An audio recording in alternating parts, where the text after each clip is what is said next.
Prepara o coração, prepara as emoções, que a live de hoje vai ser poderosa. Enquanto o pessoal vai entrando por aqui, encaminha essa live para mais uma pessoa. Estivemos com um problema de conexão na live anterior, estamos retornando com ela. Vamos ver se agora vai certinho, conseguimos conectar aqui. Prepara o coração, prepara. Não tenho dúvida que nesse tempo você vai ter resposta, você vai ter direção. Agora foi. Ô, Glória! É assim mesmo. Alô, É assim mesmo. Quando a gente vai, sempre que a gente vai falar dessa temática, a gente encontra essas resistências, mas cai por terra. Boa noite. Tudo bem, boa Ana? noite, Theo, como está? Tudo bem, graças a Deus. Espero que vocês estejam bem também. Estamos, graças a Deus. Eu vi que estava com um problema de internet, agora eu tirei a conexão do Wi-Fi aqui, espero que melhore, né? Que dê sua Ah, Wi-Fi vai dar certo. Vai dar cima. certo. Vai dar certo. Gente, então falando um pouco sobre Natanael, esse nosso convidado especial aqui nesse tempo de transbordo. Sabe, Natanael, que o Senhor tem falado comigo sobre o meu Instagram, que é um altar dele, né? Então, para trazer pessoas que carregam ele. E eu tive a graça, a oportunidade de ser ministrada pela sua vida lá no Moriá e através da leitura desse livro que me abençoou, abençoou a minha casa demais, demais. É. E eu até fiz uma publicação sobre bastardia, já era um assunto que um tempo atrás eu tinha falado aqui, e o pessoal interagiu e disse, vamos aprofundar, porque tem poder, né? Sim. Tem poder. Gente, o Natanael, ele é psicólogo, ele é palestrante, é escritor, tá aí junto com a Ezenete aí no Moriá, transformando muitas vidas para a glória de Deus. E Natanael, esse tempo, né, aqui é um tempo dele. Então, que o Senhor for tocado por ele para trazer aqui para nós, está aberto. E para começar, vou deixar você falar um pouco sobre quem é o Natanael. Além disso, que eu acho que é o que mais transforma nas pessoas, né? Quando a gente consegue olhar para quem a gente verdadeiramente é, além de rótulos, além de títulos. Fala um pouco para nós. Quem é o Natanael? Eu costumo dizer que, para além de qualquer rótulo, qualquer título, o principal título é ser filho, filho de Deus, né? Eu sou um filho, sou pai, sou marido, né? Tenho 3 filhos, os 3 já estão já passando da fase da heteronomia da adolescência já para a fase adulta. Eu só tenho um agora com 16, as outras já estão maiores de idade.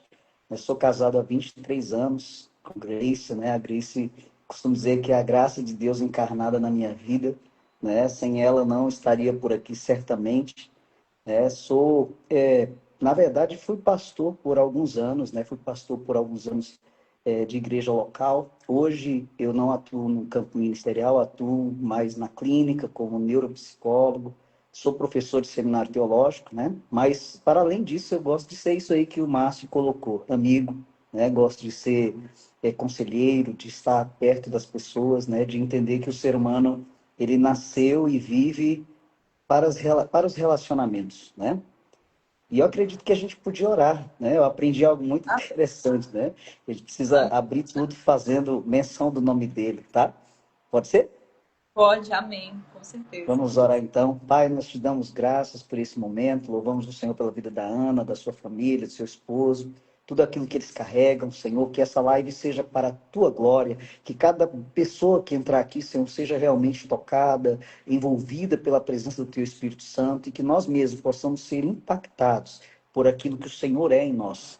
E o Senhor pode ficar à vontade de fazer o que o Senhor bem entender, porque o Senhor é a pessoa mais importante nesse lugar, nessa hora, nas nossas vidas. Toque em quem o Senhor quiser, da maneira como o Senhor quiser tocar. Estamos abertos completamente para o que o Senhor tem para nos ensinar nessa hora. Em nome de Jesus. Amém e amém. Graças a Deus. Pois bem, Ana, eu fiquei muito surpreso, né? Porque eu recebo muitos feedbacks a respeito do livro, do conteúdo, da administração especificamente no Moriá, que a gente fala lá sobre o tema paternidade, né? E a gente tenta trazer de uma forma sintetizada o tema como um todo, onde a gente aborda as três feridas emocionais que operam no desenvolvimento humano, desde a infância até a vida adulta. E eu costumo falar que o território da infância é um território que nós vamos passar por ele durante toda a nossa vida, né? Os problemas que nós encontramos na vida adulta, eles são realmente problemas infantis que não foram tratados, não foram cuidados, causados por outros adultos não curados, né? Mas o que me surpreendeu é porque você frisou o tema bastardia, e normalmente as pessoas, elas falam muito da orfandade e da prodigalidade, mas a bastardia é um tema que fica meio que ali abafadinho, né? Mas eu acho interessante que muitos personagens bíblicos eles sofrem mais de bastardia do que mesmo da própria orfandade e da prodigalidade, né? E aí eu quero deixar à vontade assim para entender, né? Para que as pessoas possam entender o que é a bastardia espiritual. Mas para que vocês entendam o seguinte: cada uma dessas feridas, ela se desenvolve, ela aumenta à medida que você vai se tornando adulto e ela tem dois aspectos, o aspecto natural e o aspecto espiritual. No natural, a orfandade é viver realmente com a ausência dos pais porque faleceram, né? Porque você foi criado por um tio, tia, alguém que precisou ser um tutor, um preceptor, porque os pais partiram dessa vida para outra, né? Mas existe aquela orfandade de pais vivos, filhos órfãos de pais vivos, que é aqueles que têm pais dentro de casa, que hoje é um luxo você ter pais dentro de casa, contudo, muitas vezes os pais estão presentes, mas não há presença, né? Então, a Infelizmente, orfandade é a ausência de pertencimento pela falta de presença paterna na vida dos filhos. Muitas vezes pela correria, pela dinâmica de busca também de satisfação rápida. Então, os pais chegam já cansados do dia e ficam ali no telefone ou vão para a televisão, alguma coisa assim, e muitas vezes não tem um tempo com seus filhos. Isso gera realmente muitas dificuldades na vida adulta, mas também tem a orfandade espiritual, que é o reflexo da forma como nós vemos o nosso Pai Celestial, a Deus, em relação à forma como temos visto os nossos pais biológicos. Isso aqui é um assunto para a gente passar assim 6 meses falando, né? Então, live toda semana. aí vem a prodigalidade. A prodigalidade ela já é uma outra questão. É quando um filho ele tem tudo isso, ele tem o amor do pai, ele tem a presença, tem tudo isso, mas esse filho em si, ele desenvolveu, talvez pelo excesso de bens, pelo excesso de receber tantas coisas, ele se tornou um ser desperdiçador. Então, ele vive uma ausência de propósito e destino, porque quem aponta propósito e destino é um pai.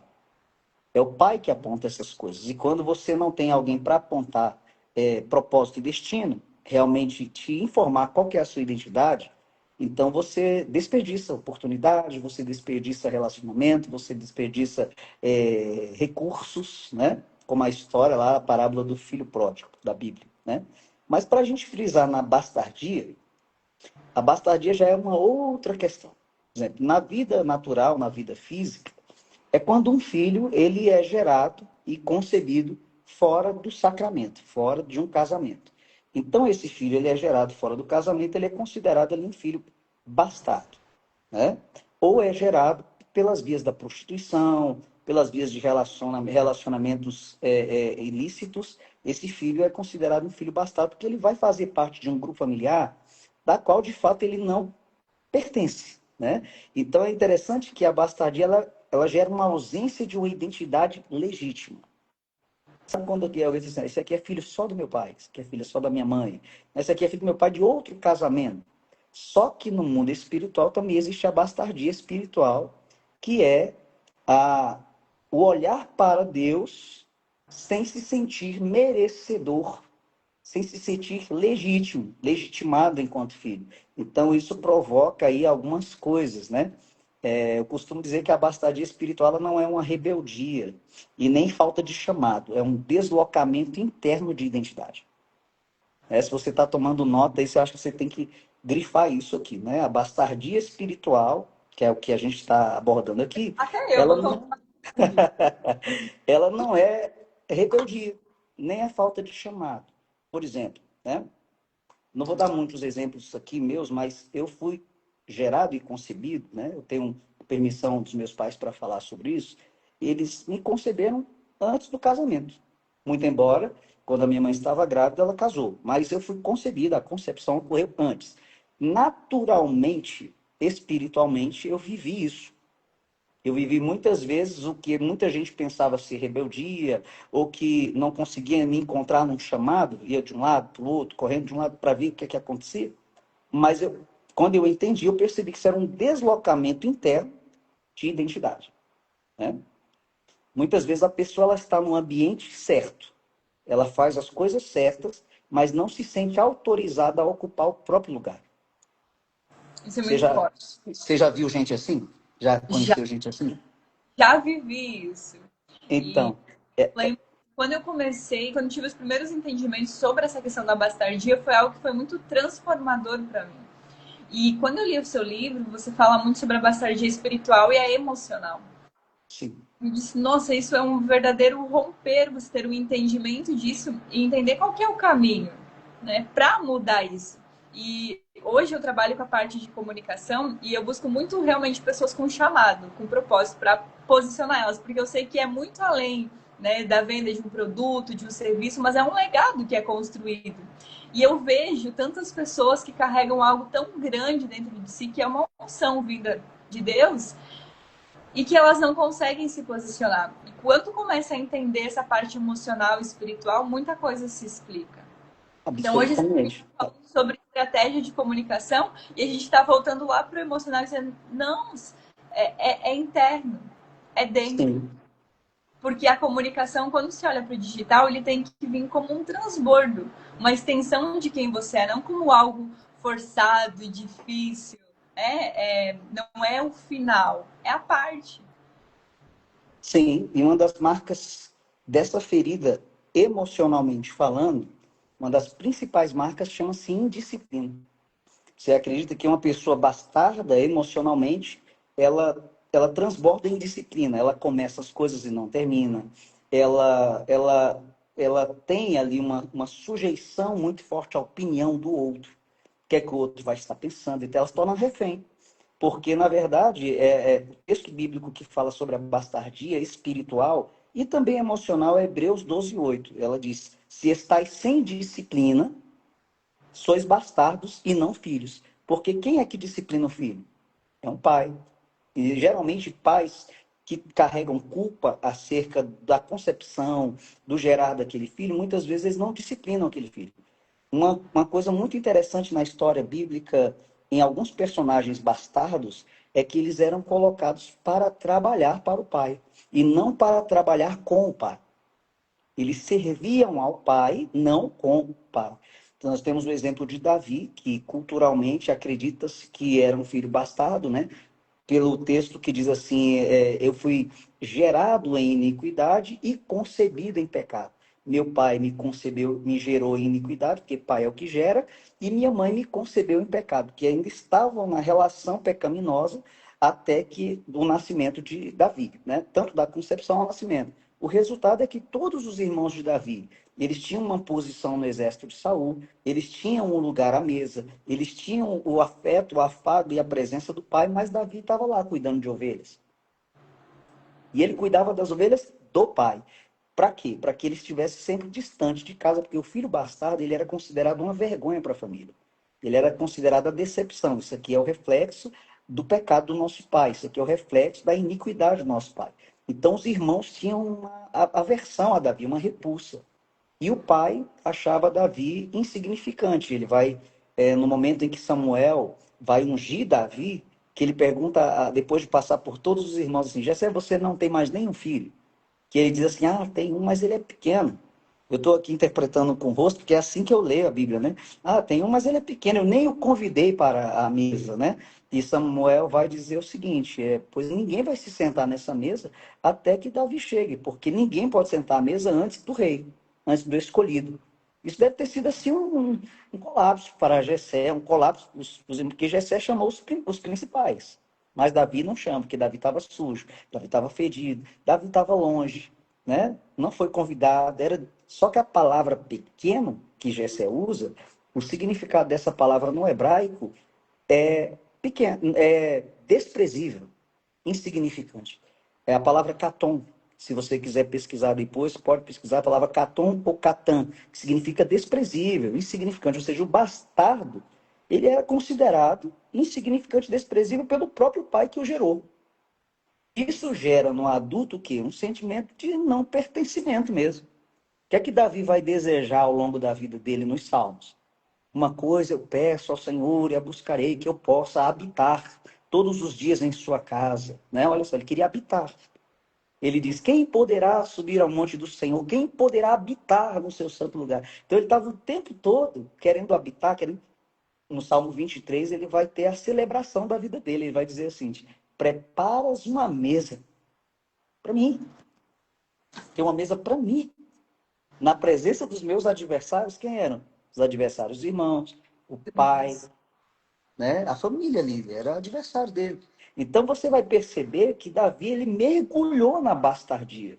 E na prática, a gente vê pessoas assim, competentes, ungidas, mas que vivem se diminuindo. Olha isso aqui. Pessoas vivem se diminuindo, pedindo permissão para existir. Porque o bastardo, ele não confronta. O bastardo, ele se adapta. Uau. E aí entra, Natanael, a importância da conexão com Deus, né? Quando a gente olha para a vida, assim, é diário. Tanto as setas do inimigo, as vozes, né? Esses sentimentos. Então, a partir do que eu existo? Todos os dias, quando acorda, tem os dias que vêm os pensamentos ruins, vêm as coisas ruins. Para onde eu vou? Qual caminho que eu vou prosseguir? De qual lugar? E quando você trouxe isso, é a questão da mesa, né? A mesa é a presença dos inimigos. O poder de sentar à mesa com o Senhor. Tô ruim. Deixa eu sentar à mesa com o Senhor, deixa Ele trabalhar no meu coração. Deixa Ele ajustar essa rota.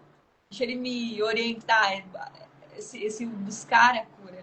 Sabe que quando eu entendi isso da bastardia, e aí entra algo que eu sinto, vivo muito a questão da oração, o poder do posicionamento, quando você entende a bastardia, dizer, não, eu vou mudar isso no mundo espiritual. E isso tanto para os pais que geraram filhos bastardos e têm esse entendimento, como os filhos que nasceram bastardos se posicionaram. Uhum. O céu espera, né? O posicionamento dos filhos. Então, a bastardia é algo que pode ser quebrado a qualquer instante, a qualquer momento, a partir da consciência e do posicionamento. Existe um processo de cura, né? Porque a realidade é que isso vai se formar, vamos pensar lá atrás. Como é que isso se formou? Será que foi apenas a concepção, o gerar? Não. Essa pessoa teve um ambiente ali na primeira etapa da infância, que a gente chama da fase, aquela primeira fase do desenvolvimento humano, que é a fase mais frágil, onde ele está aprendendo por modelos, né? Referenciais paterno, materno, ambiente, está absorvendo tudo ali, que vai estabelecendo a sua personalidade até os 7, 8 anos de idade. E essa fase é muito complicada hoje, nos dias de hoje, né? Com tudo que a gente está vendo acontecer. É a fase dos abusos, é a fase...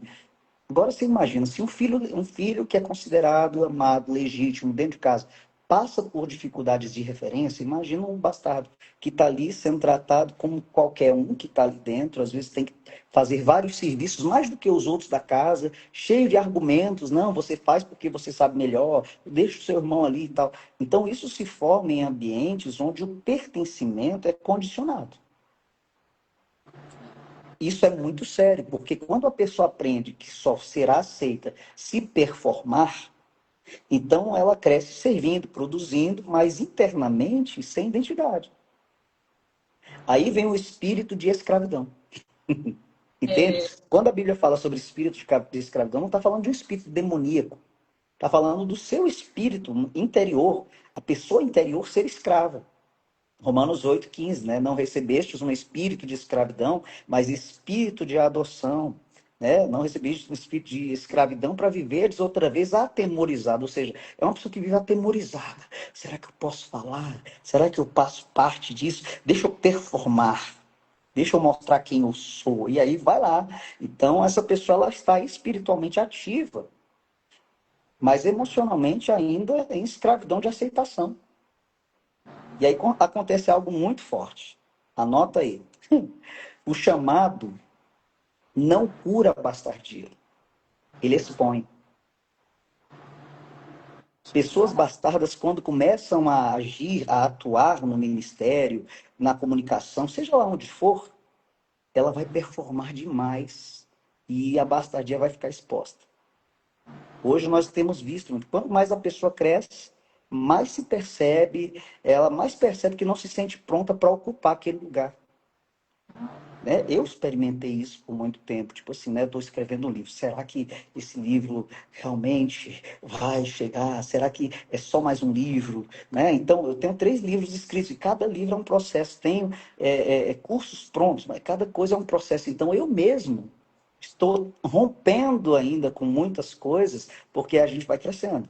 Deus nos quer ver crescendo, todo pai quer seu filho crescendo. Mas à medida que você está crescendo, a bastardia vai sendo exposta. Porque você vai, será que eu realmente estou pronto para ocupar esse lugar?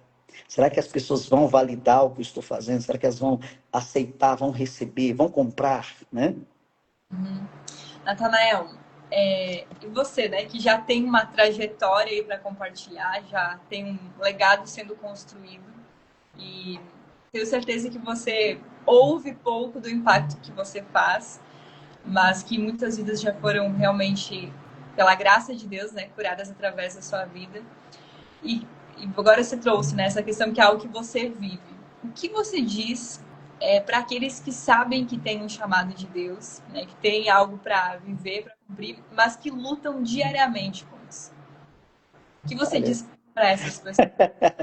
olha, eu já gritei, já bradei, já fiz, já corri atrás. E eu descobri que o começo, para sair desse lugar, desse enquadro da bastardia, não é gritar, é alinhar, né? É se alinhar com o propósito, se alinhar com Deus, entender a sua verdadeira identidade, né?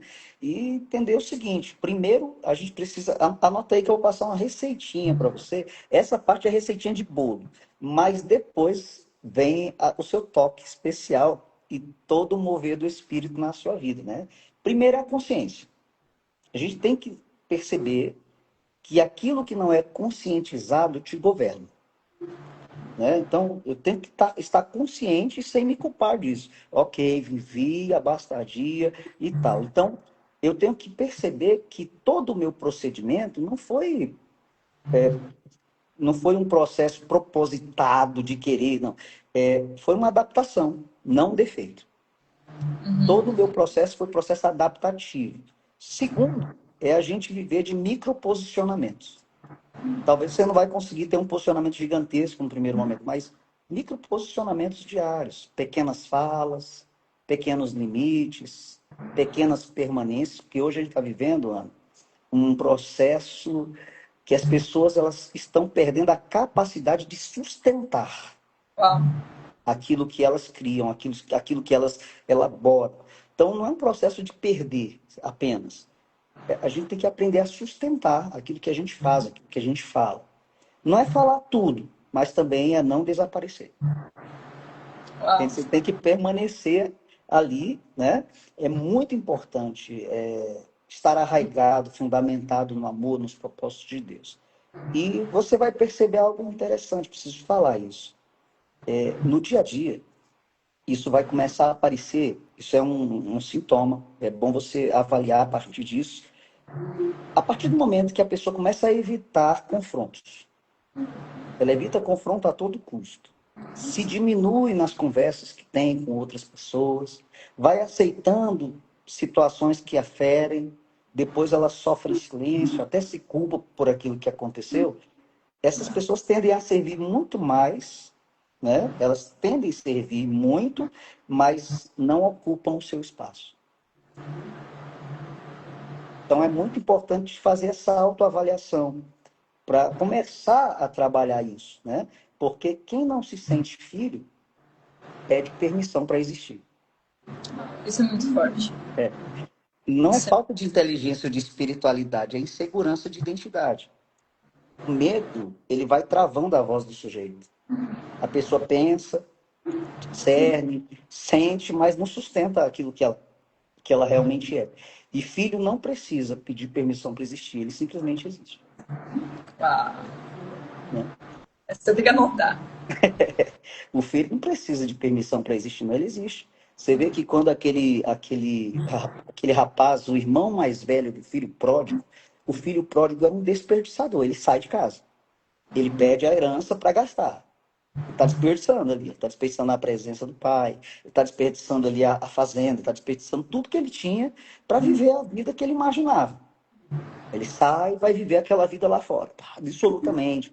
O irmão dele denuncia, diz que está gastando ali, não sei se ele passou um WhatsApp, ou se ele tinha algum drone filmando o irmão, sei que ele imaginou ou descobriu que o irmão estava gastando aquilo com bebedices, com meretrizes, com certo. E aquele irmão está lá, trabalhando, ralando. O que é que esse menino que saiu, ele é pródigo, desperdiçador. O que ficou, está fazendo o quê? Trabalhando para o pai. Há muitos anos trabalhando para o pai. O que, que ele era? Bastardo. O bastardo, ele fica chateado com a presença do outro. Quando o filho mais moço chega, o pai vai fazer aquela festa toda e tal, né? Porque o pai estava esperando o filho voltar. E aí vai e manda chamar o mais velho. Diferente de Davi, que não foi chamado, o pai chama o mais velho. Porque esse era um bastardo emocional e espiritual. O irmão mais velho chega para o pai e diz assim: como assim? Esse teu filho, olha só, não, meu irmão, não. Esse teu filho, ele sai de casa, por que teu filho? Porque provavelmente eles eram irmãos de mães diferentes. Uau. Bastante. Esse teu filho aí saiu de casa para gastar o teu dinheiro dissolutamente e você mata um boi cevado para ele, mata um bezerro cevado, você faz festa para ele, mas para mim que trabalho para você há tanto tempo, você não mata nem um bezerrinho para eu comer com os meus amigos. O pai olha assim, como assim? Como Vivia como assim? servo e não como filho. Era escravo. O pai disse assim, mas como assim? Quase que ele disse, eu nunca te pedi para você trabalhar para mim. Tudo que é meu é seu. Por que você não foi lá e não matou o bicho lá, não comeu, não fez festa? Não, eu queria que você fizesse, ou seja, quer dizer, busca de pertencimento, de aceitação, de validação externa para poder existir. Isso Estava é dizendo assim, ó, forte. deixa eu ser filho, deixa eu ser filho, né? O pai estava dizendo assim, você não precisa fazer nada para ser filho, você já é. Você não tem opção de não ser, você é. Só que você vive como se não fosse, né? Gente, quem tiver perguntas aqui, pode deixar, tá? Eu vou depois olhar que tem algumas E aqui. eu tô achando o pessoal muito caladinho, né? Muito É, silencioso, né? Esse povo é comportado. aproveitem. Quem tem dúvidas, deixa suas dúvidas. Quem quer trazer alguma situação também, né? Esse é um ambiente que tudo pode acontecer. Então, se permita seu coração acelerar e querem falar alguma coisa, falem, expressem e vamos fazer acontecer essa live. Eu Natanael, percebi que quando eu estava falando, você fez um movimento aí reflexivo, como se você acessasse algo aí, né? acessei uma lembrança. Pode compartilhar? Claro, fica à vontade. Uma lembrança que se repetiu por muitas vezes na minha vida é quando eu fui trabalhar em empresas. Eu trabalhava manhã, tarde, noite e madrugada. Entregava, entregava, entregava. E aí é onde eu consegui ver, né? O que eu queria? Aceitação, pertencimento. Como assim, não, eu tô aqui. De fato, trouxe bons resultados, né? Mas me abandonei, deixei o tempo precioso da minha vida de lado para trabalhar, trabalhar, trabalhar, trabalhar. Aqui a Nathalie trouxe. Certamente estamos todos chocados, por isso estamos calados. Ah, tá certo. Eu não estou vendo todos os comentários aqui, ó, de vir comentário para mim aqui. Por isso que eu não estou vendo o movimento aqui, talvez.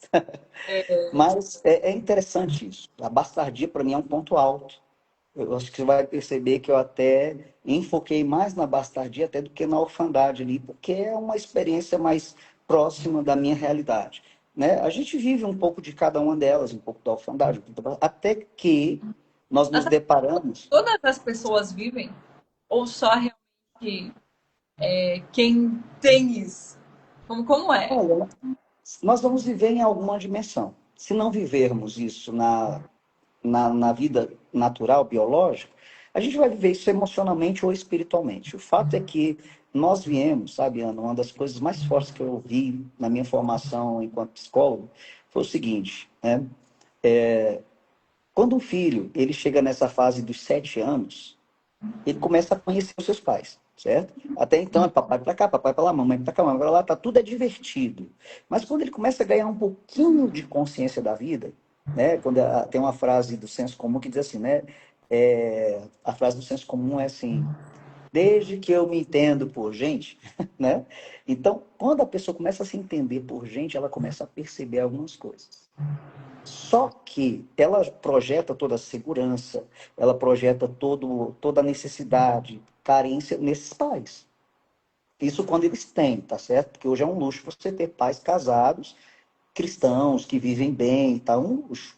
Mesmo que brigue, mesmo tá, mas é um luxo, porque a maioria das famílias hoje vivem separações e divórcios e tal, e agressões e tantas coisas mais.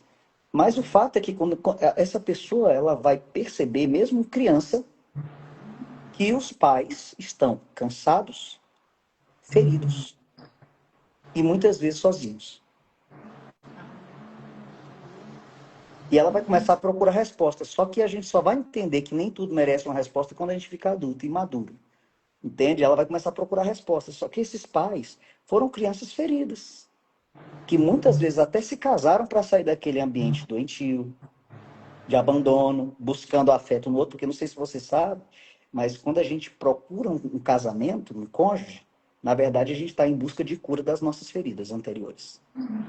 Só que esse outro não vai nos curar, porque ele também tem feridas.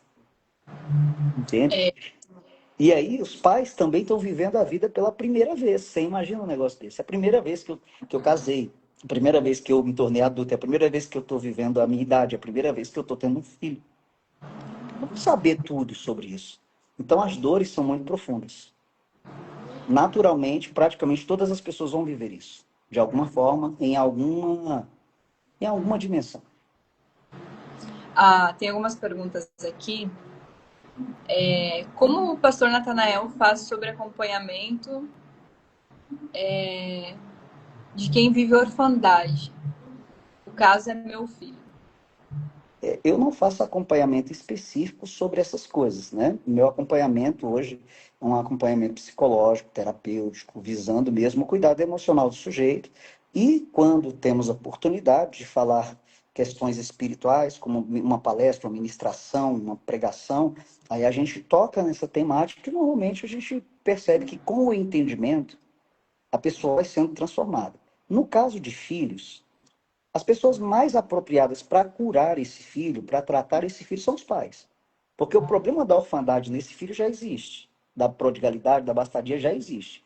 Mas esses pais precisam estar conscientes de que eles podem mudar e fazer algumas reformas na forma de tratar o seu filho, para que vá diminuindo as consequências dessa bastardia, dessa orfandade, né? Levar esse filho para o conhecimento da palavra de Deus, levar esse filho para consciência de que família é assim, de que família passa por dificuldades, mas se amam, precisam estar juntos e por aí vai.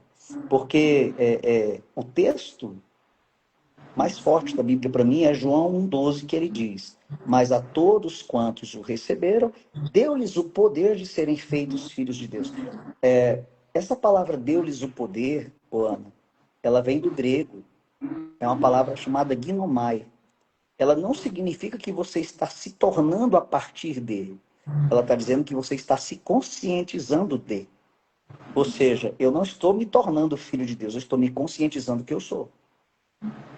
Então, Uau! quanto mais esse filho for amado, desejado, abraçado, disciplinado, e quando eu falo de disciplina, não estou falando de castigo, não. Eu estou falando de rotina, estou falando de elaborações inteligentes de modelo de vida, estratégias de vida, né?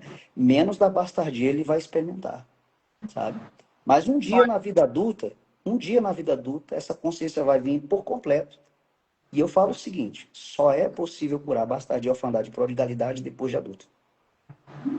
A Lucimar trouxe aqui que o filho dela tem 26 anos e o pai, né, foi assassinado. E ele não conseguiu romper. Não entende. Peraí.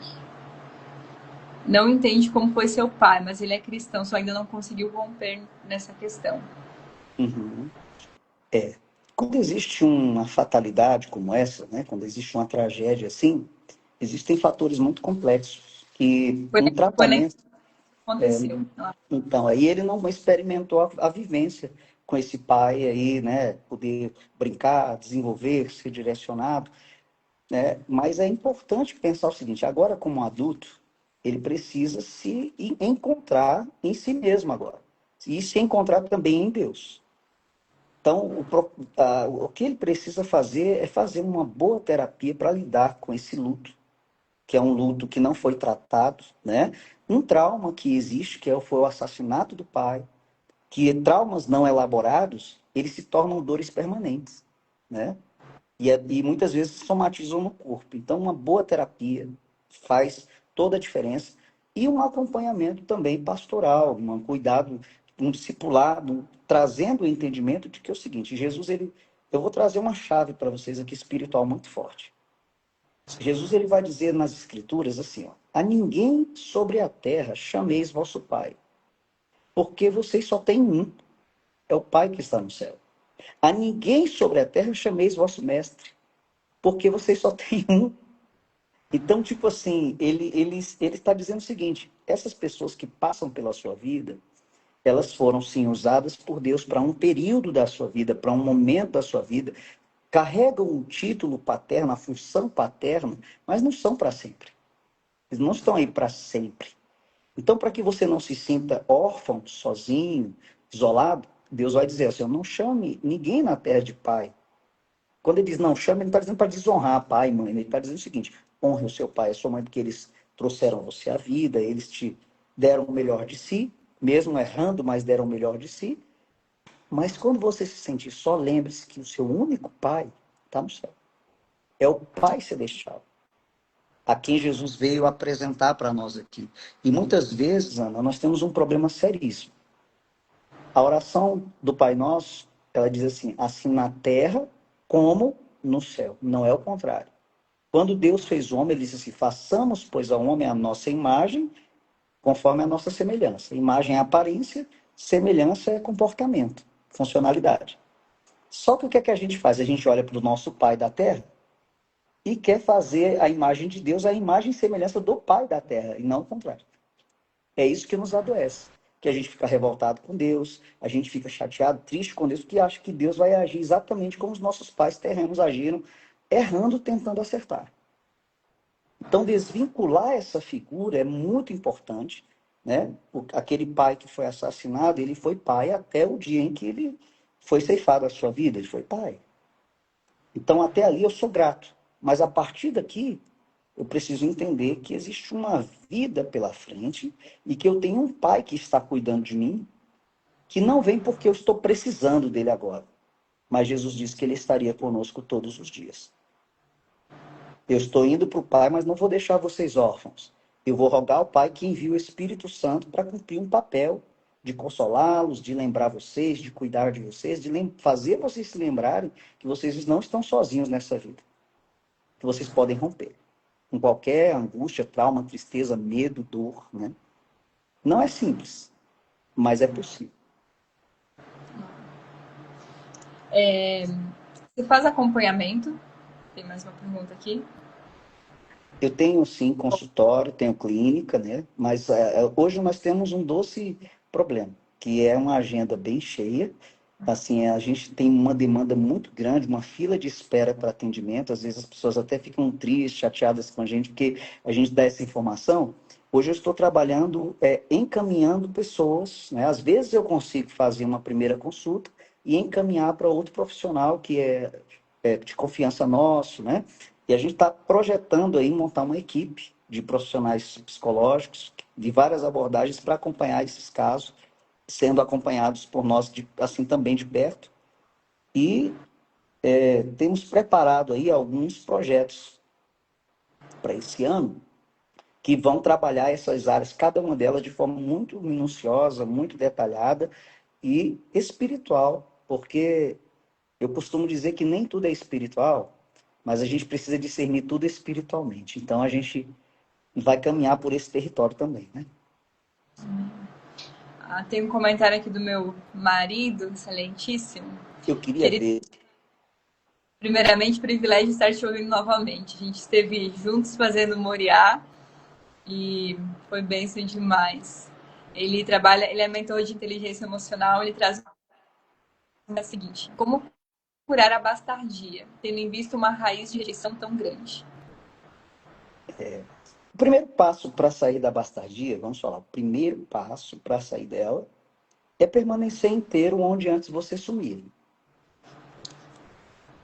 né? Você tem que permanecer inteiro onde antes você fugia, onde você desaparecia. Cheguei até aqui, mas a partir daqui parece que não é mais para mim.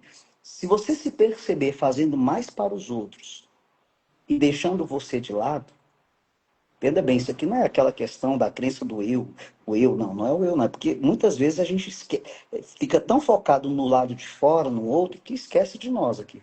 E o mandamento, primeiro mandamento, vem aqui, né? Não farás para ti imagens de esculturas e tal, não se prostrarás de dela. E logo em seguida ele diz aqui: amarás o Senhor teu Deus com toda a tua força, todo o teu coração, toda a tua alma e toda. Agora esqueci, toda a tua força, tua alma, entendeu? Toda a tendência. E ele diz assim: e ao teu próximo, como a você mesmo. Isso aqui é um comando, é um mandamento. Ele está dizendo: você vai amar a Deus com toda a tua força, todo o teu coração, toda a tua alma, toda a tua inteligência.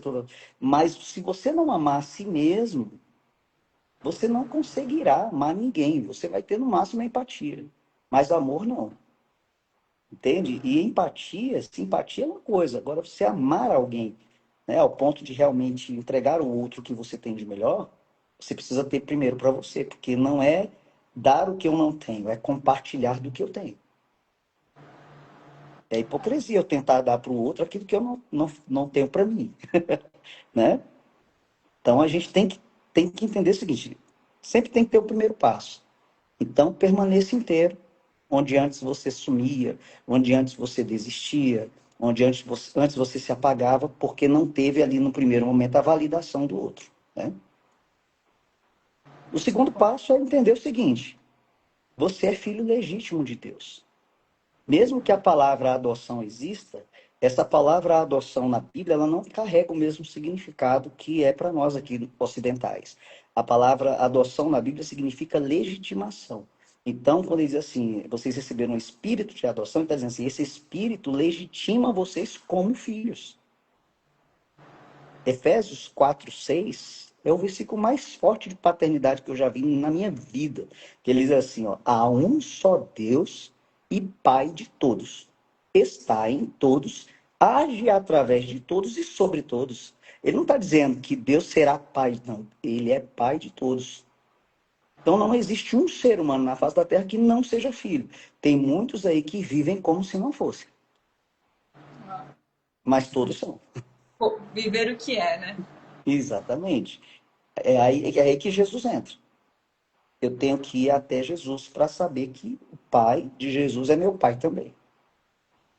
Eu tenho muitos irmãos e que o próprio Jesus é meu primogênito. Forte, né? É, Tem mais um comentário aqui. Um evangelista tem crises de ira, dificuldade de relacionamento, foi criado para adoção, viciado por anos em cocaína, o pai se enforcou durante 15 anos, ele levou a culpa. O que você diz? pode repetir a primeira parte? Eu não entendi. Um evangelista tem eu sei que ela é mentora, então ela deve estar com algum caso. Um evangelista tem crises de ira, dificuldade de relacionamento, foi criado para adoção, viciado por anos em cocaína, o pai se enforcou e durante 15 anos ele levou a culpa. A resposta está aí no final, né? Ele, apesar de ser um evangelista, eu não sei o contexto dele, se é bastardia, se é orfandade ou prodigalidade, porque eu preciso entender o contexto, mas ele não rompe porque ele carrega culpa. Culpa de quê? De uma morte que não foi ele que provocou. De quem? Do pai. O pai se enforcou, lançou a culpa sobre o filho, e hoje o filho vive como se tivesse enforcado. Como se ele mesmo tivesse enforcado. Né? Então ele é um evangelista. O que é que o evangelista faz? Ele fala. O evangelista vai para a rua e fala. Fala do amor do pai. Como é que ele vai falar do amor do pai, carregando a culpa pela morte do pai? Então, ele precisa primeiro quebrar essa culpa que ele carrega, desvincular a morte do pai de si, porque o pai para ele foi um covarde, foi isso. Então, em algum momento, ele vai precisar verbalizar essas coisas. Mas, lógico que eu estou dando uma resposta muito superficial diante de um contexto profundo, né? O evangelista é o propósito de vida dele, é o ministério que ele carrega. Imagina só que ele anda com a corda no pescoço. Como é que eu vou falar de um Deus bom, justo, fiel para as pessoas que permitiu meu pai se enforcar e ainda jogou a culpa em mim, entendeu? Ainda carrega essa culpa sobre mim. Então é necessário trabalhar profundamente essa culpa primeiro, entende? Ele ter uma experiência com o amor do Pai Celestial para que depois ele venha exercer essa função de evangelista na plenitude. Amém. Natanael, agora a gente foi fragmentando ali, mas como sair disso? Qual que é o passo a passo? É, Qual que é a caminhada, o processo? esse passo a passo, ele não é uma receita de bolo. Não tem como ter um passo a passo. Eu parto do princípio, lá como eu respondi anteriormente, que o primeiro passo é a consciência da situação sem culpa. Eu preciso ter a consciência de que eu vivi a bastardia, mas eu não escolhi a bastardia. Criança não escolhe a realidade que vive, ela não escolhe os pais que tem, ela não escolhe a família que ela nasce, ela não escolhe nada disso. Agora, quando você se torna um adulto, você precisa fazer escolhas. Em alguns casos, Ana, eu estava preparando uma pregação hoje sobre isso, né? Eu falo que é muito difícil, quase impossível, você se curar em um ambiente que te adoece. Muitas vezes Deus vai precisar te separar do ambiente para que você possa se curar. E depois curado, então você pode tentar voltar e restabelecer ali um vínculo, só que dessa vez sem se envolver com o adoecimento do ambiente. Às vezes é da casa, às vezes é de pais. E nós temos alguns exemplos bíblicos disso. Por exemplo, Deus ele separou Abraão da família dele. Você vê que a esposa de Abraão era estéril e uma mulher de idade, Abraão era de idade, eu estou já dando uma ideia da pregação aqui, e você vai ver que eles estavam doentes. Eles estavam vivendo numa terra de idolatria, de prostituição, Ur dos Caldeus, era uma cidade, era terrível, né? Então, o pai de Abraão, ele tem dois filhos, Abraão e e um outro filho lá, Terá. Não, o pai de Abraão era Terá. Então, ele tem um outro filho, esse filho morre nesse período em que eles estavam transitando ali, de uma terra para outra, conquistando territórios, esse filho morre. O que é que o pai faz? Ele diz, eu não vou sair daqui, eu vou enterrar meu filho aqui e eu vou ficar com ele. Qual é a ideia que passa para mim? Que esse filho era o preferido. Porque o pai não quer abandonar o túmulo. Por que ele era preferido? Porque ele tinha um filho, ele era o pai de Ló. Abraão Nossa. não tinha filhos. Quem é que ia perpetuar a descendência? Ló. Abraão não tinha filhos. O que é que Deus faz com Abraão? Eu preciso te curar, Abraão. Eu preciso curar você e a sua esposa. Mas para eu te curar, sai da tua terra, sai da tua parentela, da casa de teu pai para um lugar que eu te mostrarei. O lugar era tão tóxico, talvez tão tóxico, tão pesado, que Ló não quis ficar, ele quis ir embora contigo. Deixa eu ir com você, que aqui eu não fico. Você vê que foi somente Abraão sair de lá com Sara, Sara foi curada. Sara teve um filho. E Ló prosperou tanto quanto Abraão prosperou. É muito forte. Então, existem momentos que para Deus te curar, ele vai precisar de separar tanto de pessoas quanto de lugares que te adoecem. A bastardia se torna uma doença, né? E aí entra, né, o novo de Deus não vem onde não tem espaço. Então, Exatamente. precisa se dedicar nesse, Você abrir lembra, esse. você lembra de José? É, José teve que ser tirado dos irmãos e do pai para o Egito. Ele só prosperou quando ele foi separado dessa família também, que era uma família complicada. e olhando assim pro dia a dia, o que, que tem ocupado o espaço, né, no dia a dia? Tá, se eu não olhar para isso agora, eu vou continuar refletindo isso. Então, como que eu vou organizar na minha vida esse tempo para cuidar do que importa? Hoje eu vejo muitas pessoas que não dedicam esse tempo para o seu processo, e acabam empurrando barriga. E é entender que, na verdade, é um processo que leva a vida toda. Né? Você sempre vai evoluindo, vai amadurecendo, vai curando, vai tirando as escamas, ali a casca da cebola. E muita gente ainda está presa achando que não é necessário olhar. E algo que eu lembro que eu ouvia da minha mãe, que ela dizia, às vezes nem é bom conhecer muito porque você fica louco. E eu vejo que por muito tempo eu carreguei isso. Então eu evitava olhar para algumas coisas porque eu achava que eu não ia saber lidar. E é o processo do amadurecimento. Vai vindo as coisas novas, você vai deixando as coisas para trás, mas a transformação ela acontece no caminho. E aí eu colocar na balança. Qual o peso que eu quero carregar? O do processo ou de viver preso? Né? Nas consequências que isso traz. Isso mesmo, é verdade. Eu só sei de uma coisa. Bastardia, prodigalidade e orfandade, elas se tornam ciclos dolorosos na vida. E para encerrar ciclos, a gente precisa estar consciente. Deus sempre vai usar pessoas conscientes para encerrar ciclos inconscientes. Deus sempre vai trazer clareza para as pessoas, para que elas possam perceber e consertar, não o que os outros fizeram, mas consertar a sua própria vida. É interessante que não tem ninguém com defeito aqui. Nem nessa live, nem no mundo. Não tem ninguém com defeito. Só que tem gente que precisa se consertar. Assim, consertar a sua vida, consertar o seu tempo, consertar com Deus, consertar com pessoas. Não deixar pendências. Você não pode ter dívidas nem com você mesmo, no sistema nervoso, nem com outras situações. Não é que você vai sair por aí pagando tudo, não. Você tem que entender que é o seguinte, tudo foi pago na cruz do Calvário. Primeiro lugar. Segundo, viver uma vida de arrependimento diante do Senhor é a única chance que temos de viver uma novidade de vida. Porque toda vez que Deus quer encerrar um ciclo na sua vida, ele vai começar pelo arrependimento. E quando ele quer iniciar um ciclo novo, ele vai começar conferindo o arrependimento. E aí? Porque você não pode entrar no novo de Deus carregando uma bagagem antiga, uma coisa velha. Você tem que viver uma nova criatura, aqui, uma nova realidade de vida. Então, a bastardia existe? Existe. A orfandade existe? Existe.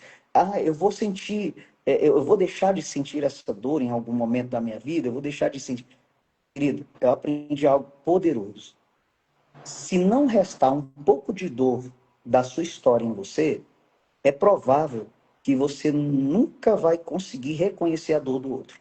Você vai banalizar a dor do outro. Então, às vezes, a gente sente dor para a gente lembrar que o outro também sente. E às vezes alguém vem chorando para nós, a gente diz assim, ó, vai passar, é assim mesmo, a vida dói. Não, peraí, se está doendo nele, deixa eu rever minhas dores aqui. Se alguém te conta alguma coisa chorando, Ana, é porque está sofrendo. Então seja bons ouvidos, né? Entenda que essa pessoa está precisando ali, não é de um professor, não está precisando de uma pregação, ela está precisando de um abraço. Está precisando de alguém que escute ali sem julgar e que depois possa ser alguém que leve a uma reflexão, a um lugar, né? Então, repito uma frase que eu falei aqui. Essa live toda não foi sobre falar mais sobre algo, é sobre desaparecer menos. Quanto menos você desaparecer, menos da bastardia você vai ter. Mais a bastardia vai te deixando. Porque a bastardia quer que você desapareça.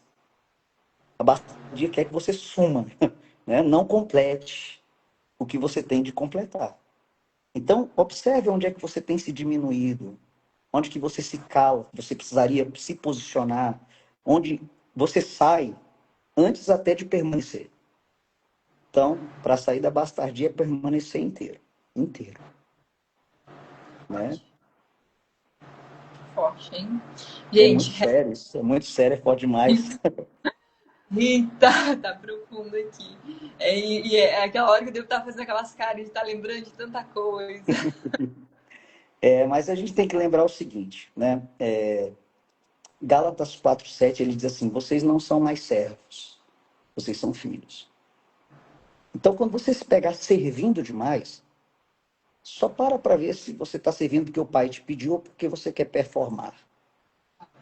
Né? O serviço é bom, mas o serviço adoece. Entende? Então, às vezes, o problema não é serviço, o serviço tem demais. Mas se a gente está querendo ser visto, aí é um sinal que nós temos uma bastardia velada ali que precisa ser trabalhado, ser tratado e conscientizado. Tudo que não é conscientizado te governa, vai levar você para um abismo, né? E Deus ele está disposto a usar você com clareza, com intensidade. Deixa eu só te dizer uma coisa. Ah, como é que eu sei que Deus quer me usar para quebrar ciclos de bastardia, ciclos de dor na minha vida e na minha geração? Você vai ser a pessoa que mais vai sentir da sua casa, da sua família. Você vai sentir muito. Vai sofrer muito pelo que acontece, porque você vai estar vendo coisas que ninguém está vendo. Você vai ver mais, você vai sentir mais, você vai ver mais, você vai tolerar menos, você vai deixar de normalizar o adoecimento. Aí você vai dizer assim, Deus, o que está acontecendo? Que eu estou sofrendo tanto por isso que está acontecendo no mercado. Cara, o Senhor vai dizer para você assim, ó, você foi a pessoa que eu escolhi na terceira ou quarta geração para encerrar o ciclo de dor nas próximas gerações. Por isso que dói mais, entende? O escolhido, ele sofre mais. Dói mais, ele chora mais, ele sente mais. E eu vou te falar, eu sinto muitas dores, muito sofrimento, porque eu vejo as coisas e eu percebo isso aqui é algo que precisa ser encerrado. Isso aqui é algo que as próximas gerações da nossa descendência não vão experimentar. Não vão. Você já deve ter escutado aí, pelo que você conhece, uma frase que diz assim, ó, eu não vim de uma família rica, mas uma família rica vai sair de mim. Deixa eu te falar, é uma frase que está voltada muito para a questão de riqueza, né? Mas essas frases servem para tudo. Ó. Eu não vim de uma família saudável, mas uma família saudável vai sair de mim. Eu não vim de uma família curada, mas uma família curada vai vir de mim. Eu não vim de uma família espiritual, mas uma família... Estou todo arrepiado. Uma família espiritual vai sair de mim. É de mim, porque eu estou encerrando, eu estou sentindo. A dor está grande, mas eu estou gestando e logo, logo eu vou estar concebendo algo que o céu está trazendo para a terra. Uma Oi, descendência tratada. nossa, pastora aí. Boa noite, pastora Nayara. Hoje pela manhã nós estávamos na academia com uma irmã da igreja, nós falando realmente disso. Assim, eu disse, a gente vai sair fazer um culto lá na academia. O poder do posicionamento para romper. Não é uma geração, não é duas gerações, a própria palavra diz. Então, enquanto a gente. Repetição de ciclo, como o senhor trouxe antes, né? Quando a gente se posicionar para romper, o ciclo não vai se repetir nem na nossa, nem naqueles que vierem depois, porque a gente vai aprender como ter um novo comportamento, como amar do jeito que o Senhor nos ensina a amar, e é um processo. Tu trouxe antes sobre a questão do perdão, né? A culpa, o perdoar ao que feriu e principalmente a si, para liberar o espaço para o amor de Deus vir curar, vir tratar e vir gerar o novo dele. Isso é muito precioso.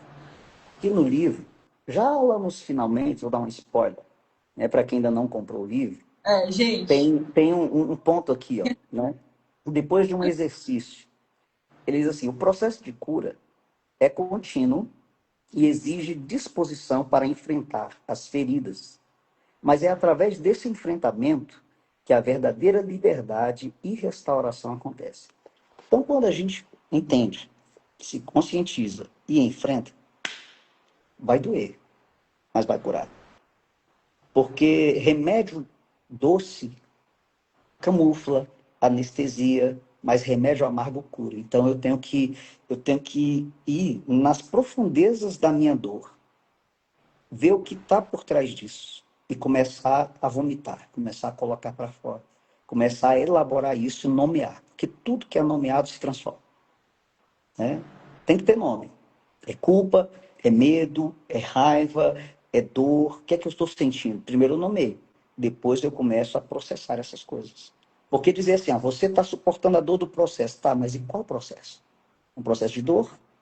Um processo de ferida? Um processo de desamparo? Entende? Um processo de pecado. Então a gente tem que saber qual processo está passando para encerrar esse processo e viver o propósito que Deus tem para a nossa vida, curados. Natanael, e quando há essa dificuldade de entender qual é esse sentimento? E aí você talvez precise de ajuda, eu repito. Eu vivi uma realidade de uma resistência muito grande lá atrás em relação à psicologia, porque eu achava que a psicologia distanciava o homem da Escritura. Eu descobri, enquanto psicólogo, hoje, que ela nos aproxima. Porque, na verdade, a psicologia ama exatamente o que Deus ama, que é o sujeito, a pessoa, né? E quando ela entende a dor, o sofrimento, a raiz do sofrimento, as coisas começam a andar, né?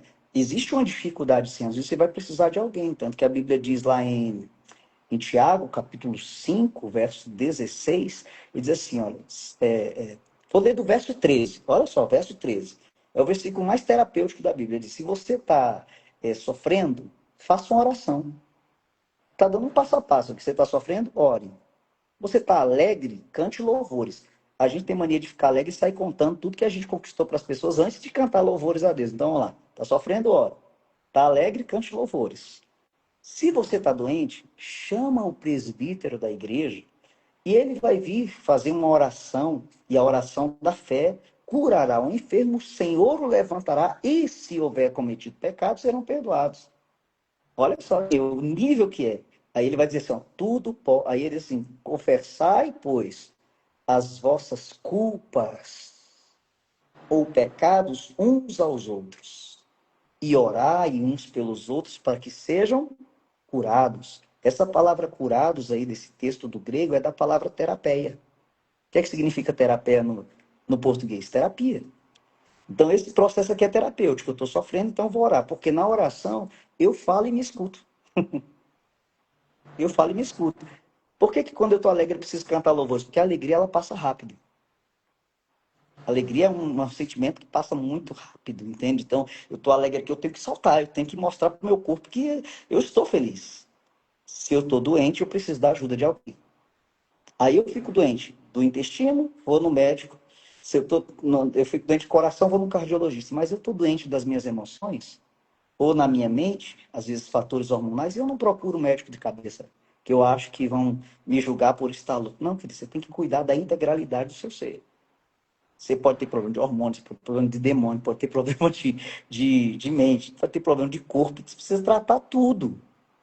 Tratar tudo. Eu não posso tratar só uma parte de mim. É corpo, alma e espírito. Tem que estar equilibrado aí, né? Então, a gente tem dificuldade de tratar a dor porque ela vai trazer sofrimento. A gente tem dificuldade de reconhecer a dor. Então, a gente precisa de alguém para nos apontar um caminho, sabe? Amém. E, às vezes, a gente precisa de alguém que ande com a gente sobre o território da dor. Porque, às vezes, a gente não dá conta de andar sozinho por ele, como o caso desse sujeito que perdeu o pai por enforcamento, de outros, né, que sofreram abusos severos. Então, às vezes a gente precisa de alguém que ande com a gente sobre os cacos, né, das nossas dores, e sem medo de se ferir junto, porque vai doer nos dois ali, até que os dois saiam dali curados. Né?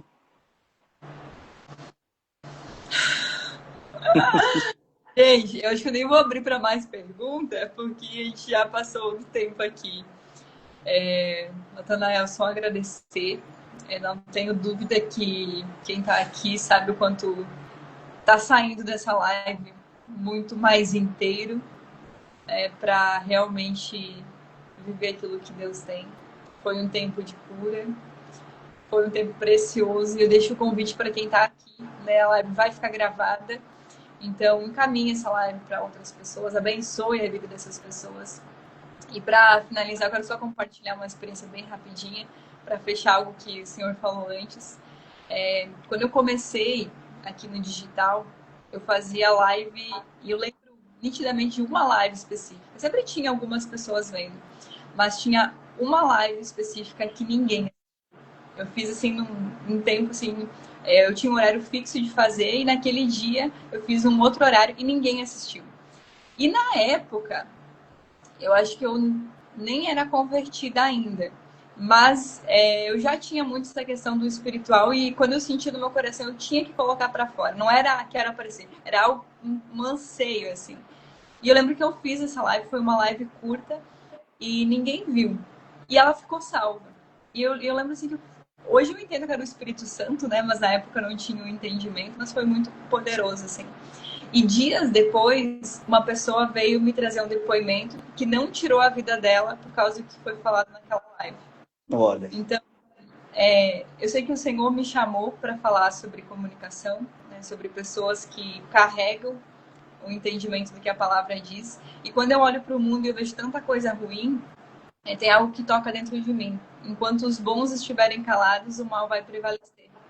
Então, que seja um convite para quem está aqui, para quem ouviu, foi trabalhado nessa noite, para que você se posicione também, seja usado nas mãos de Deus, né?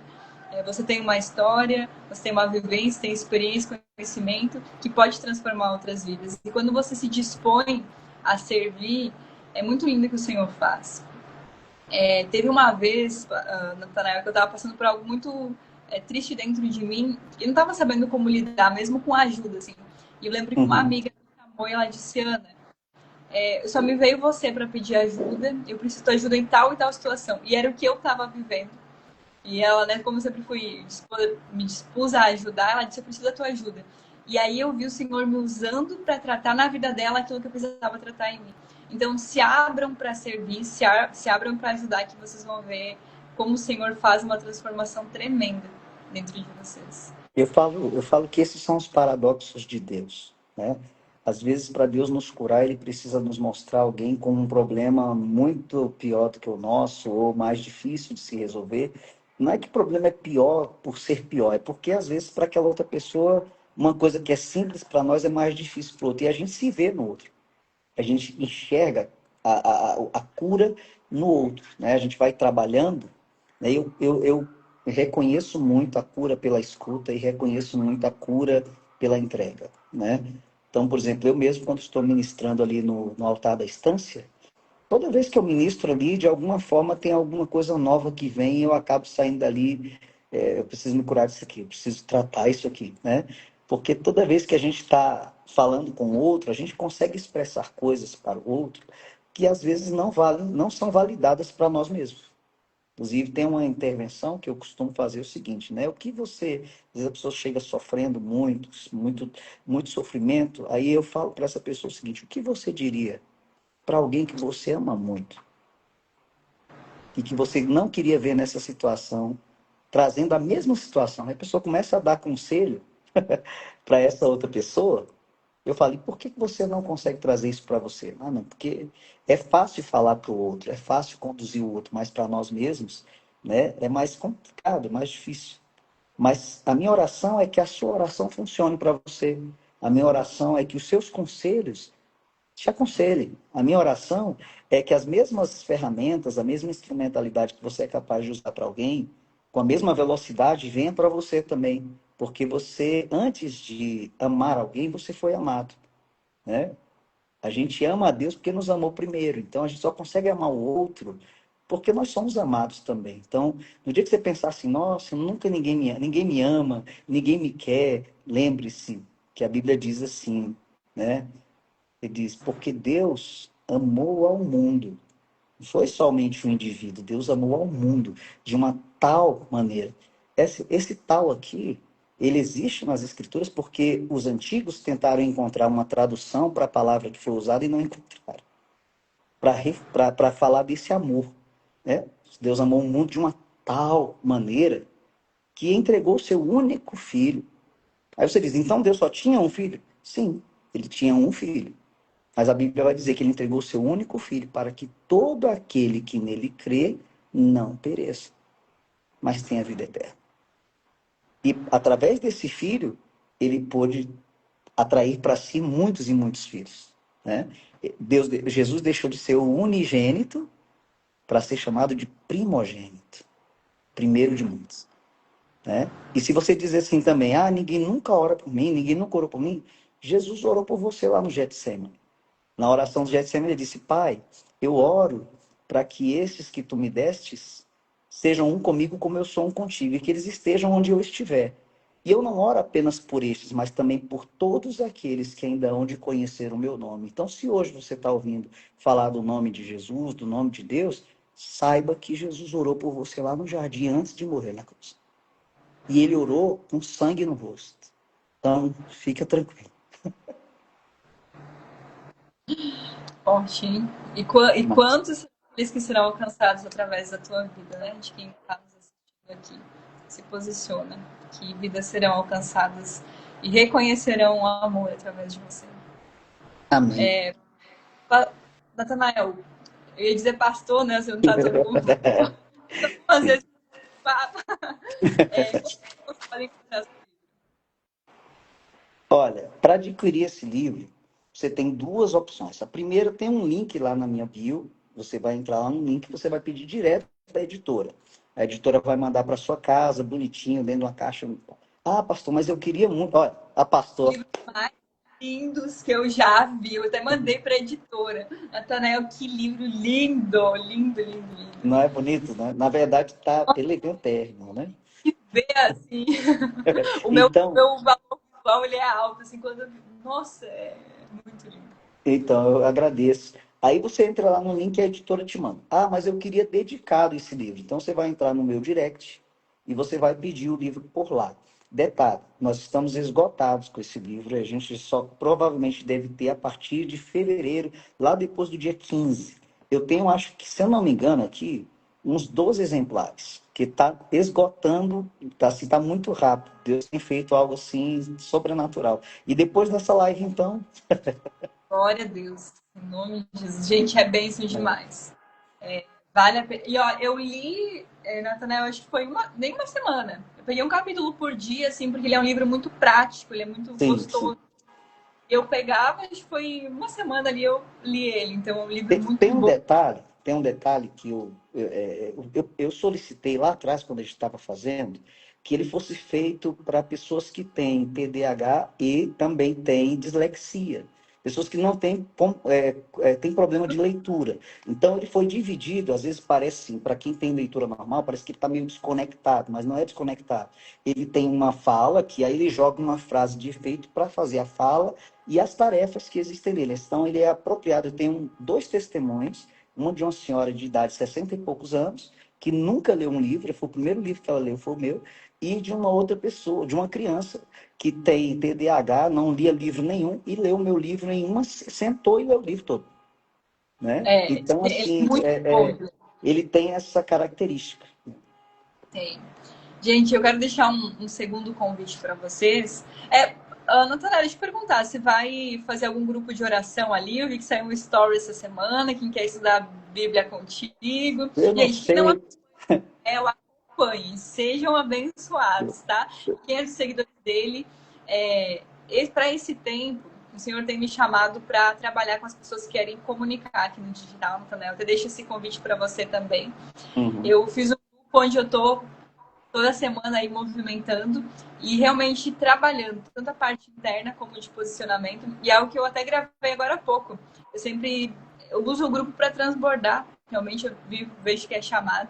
É sobre realmente o ser inteiro. Foi algo que você Sim. falou bastante nessa live, né? Então, eu sinto que é um tempo de avivamento.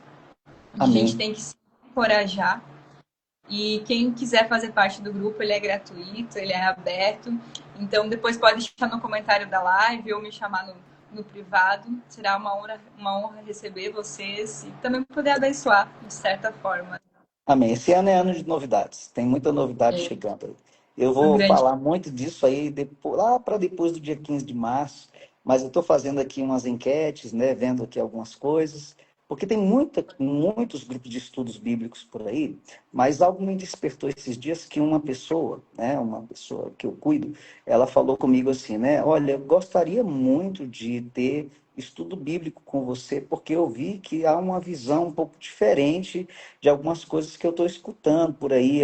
Parece que existem entrelinhas que faltam. Aí realmente Deus me deu essa graça de enxergar as entrelinhas, de enxergar algumas coisas que de fato. E não é para ser aquele extravasador, né, um performático, não. É realmente na parte do ensino. São detalhes que às vezes escapam da leitura da palavra que eu consigo enxergar e a partir disso entender alguns pilares da vida natural aqui, né? Entendeu? É Mas um vamos transporte, lá, quem sabe? Natanael. Quem É o sabe? Deus vai transporte fazer. do vida. É. Amém, amém. Muito, muito obrigada. É uma alegria esse tempo. Saiba que saí mais curada aqui. E espero voltar para a estância em breve. Aqui eu vi que teve a Lu, comentou que esse ano ela quer ir com o esposo dela para a estância. Eu e meu esposo, a gente viveu algo precioso lá junto de vocês. Espero que em breve a gente volte. E conte comigo no que puder contribuir nessa Amém. jornada. Que muitas vidas sejam alcançadas. Amém. São Deus santos. abençoe vocês todos aí.